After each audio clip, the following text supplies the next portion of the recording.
Assalamualaikum warahmatullahi wabarakatuh. Kami dari kelompok 4 akan mempresentasikan makalah kami yang berjudul Problematika Kepemimpinan Perempuan dalam Islam. Langsung saja kita menuju materi yang pertama, yaitu kedudukan perempuan dalam Islam. Sesungguhnya wanita muslimah memiliki kedudukan yang tinggi dalam Islam dan pengaruh yang besar dalam kehidupan manusia setiap muslim. Penempatan posisi perempuan oleh Islam pada harkat, martabat, dan derajat yang tinggi serta dengan kaum laki-laki dari adanya beberapa hak yang melekat pada diri perempuan dalam berbagai aspek. Yang pertama, hak perempuan untuk beribadah atau beragama dan untuk masuk surga bukan hanya dimonopoli kaum laki-laki yang disebutkan dalam surat An-Nisa ayat 124. Yang kedua, hak dalam bidang politik. Yang ketiga, hak-hak kebendaan, menerima waris, memiliki hasil usahanya sendiri, dan hak untuk bekerja. Yang keempat, hak memilih dan menentukan pasangan hidup. Yang kelima, hak menuntut ilmu. Selanjutnya, pengertian kepemimpinan.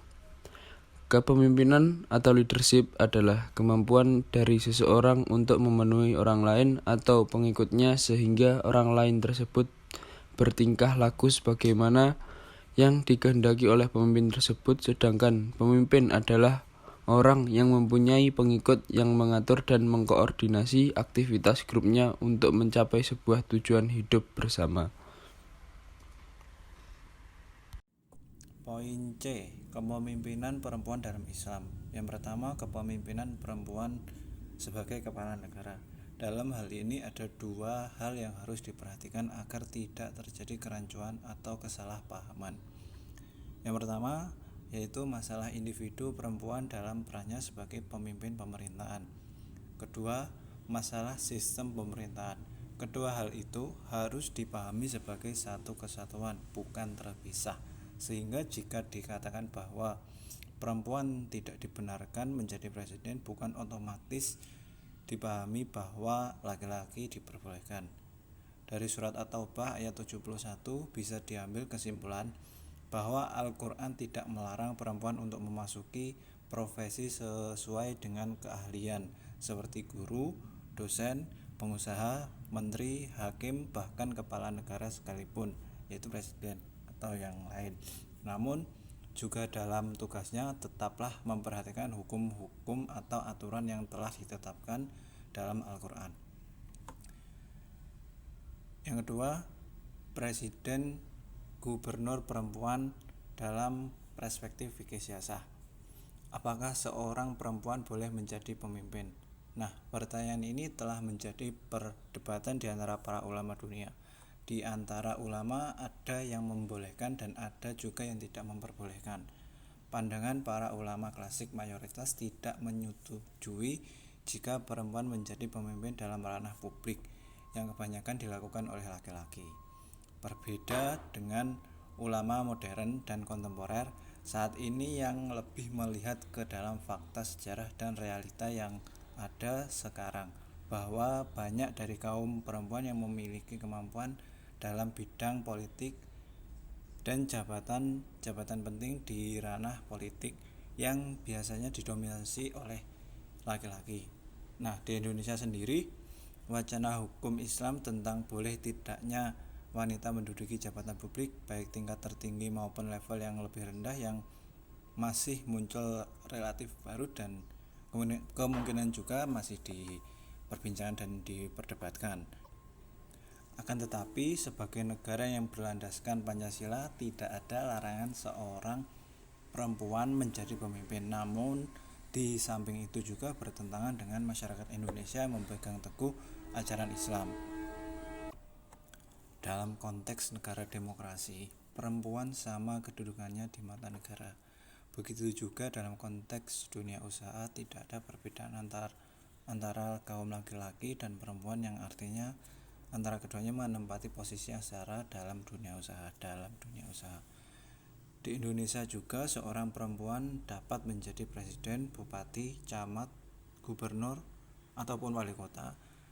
karena tidak ada satupun aturan baik undang-undang yang dapat menghalangi kaum perempuan untuk mendapatkan jabatan tersebut. Selanjutnya, untuk poin D, dasar hukum Islam mengenai kepemimpinan perempuan. Hadis Abi Bakrah yang diriwayatkan oleh Bukhari bahwa Rasulullah SAW bersabda, Nabi SAW qala lan yufliha qauman asnadu amrohum ila amro'ah. Artinya, dari Nabi Muhammad SAW, beliau bersabda, tidak akan sukses beruntung suatu kaum yang menyerahkan menguasakan urusan mereka kepada seorang perempuan. Hadis ini dari segi riwayah tidak seorang pun pakar hadis yang mempersoalkan kesahihannya. Sedangkan dari segi dirayah, pemahaman makna hadis ini menunjukkan dengan pasti haramnya wanita memegang tumpuk kekuasaan negara. Meski dalam bentuk ikhbar dilihat dari sudutnya, hadis ini tidak otomatis menunjukkan hukum mubah.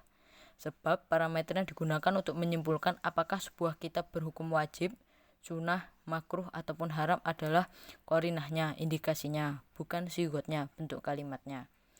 Sementara Al-Quran justru mengatakan sebaliknya. Di dalam Al-Quran surah As-Saba ayat 15 yang artinya, sesungguhnya bagi kaum Saba ada tanda kekuasaan Tuhan di tempat kediaman mereka, yaitu 2 buah kebun di sebelah kanan dan sebelah kiri. Kepada mereka dikatakan, makanan olehmu dari rezeki yang dianugerahkan Tuhanmu dan bersyukur kamu kepadanya.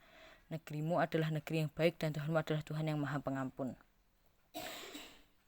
Dapat disimpulkan bahwa kaum perempuan berhak atau boleh untuk memimpin suatu negara, presiden atau perdana menteri sebagaimana halnya kaum laki-laki bila mereka memiliki kriteria persyaratan sebagai pemimpin. Jadi kalau hadis Abi Bakrah di atas mengatakan bahwa tidak bahagia suatu kaum yang mengangkat pemimpin mereka seorang perempuan, Al-Quran justru menyebutkan sebaliknya. Al-Quran telah menceritakan bagaimana kepemimpinan Ratu Balqis yang dapat memimpin negerinya dengan baik dan sangat memperhatikan kemaslahatan rakyatnya. Pengangkatan tema Ratu Balqis di dalam Al-Quran mengandung makna implisit bahwa perempuan boleh menjadi pemimpin sebagaimana halnya laki-laki. Oleh sebab itu, Muhammad Jarir At-Tabari dan Ibnu Hams berpendapat bahwa hadis Abi Bakrah tersebut hanya melarang perempuan menjadi top leader seperti kepala negara Islam atau khalifah.